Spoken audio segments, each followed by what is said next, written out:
Hi all, welcome back to my channel Satyaravi Telugu vlogs. ఈరోజు lunch recipes వచ్చేసి ముందుగా వేడి వేడి అన్నం, అలాగే పప్పు టమాటా అనేది రెగ్యులర్ అనమాట మా ఇంట్లో. అలాగే దీనికి కాంబినేషన్గా ఒక ఫ్రై అయితే ఉంటుంది, ఆకుకూర ఫ్రై. ఇది వచ్చేసి సొత్తికూర ఫ్రై అనమాట. మనం సొత్తి దుంపల్ని వాడతాం, కానీ సొత్తికూరని ఆ పైన ఆకుల్ని తీసి పడేస్తామండి. కానీ వాటిని ఇలా పల్లి పొడి వేసి ఫ్రై చేసుకుంటే చాలా బాగుంటుందన్నమాట. అలాగే ఇది కర్రీ వచ్చేసి ఆగారపకాయ బఠానీ కర్రీ అయితే చేశానండి, టమాటా వేసి. ఈ కాంబినేషన్ కూడా చాలా బాగుంటుందన్నమాట. ఎప్పుడు రెగ్యులర్గా ఫ్రైయే కాకుండా అప్పుడప్పుడు ఇలా కర్రీ చేసుకుంటే బాగుంటుంది.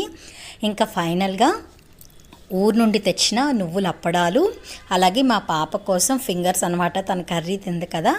ఇవి వచ్చేసి మజ్జిగ మిరపకాయలు అనమాట, అమ్మ చేసినవి. సో ఇదన్నమాట మా లంచ్.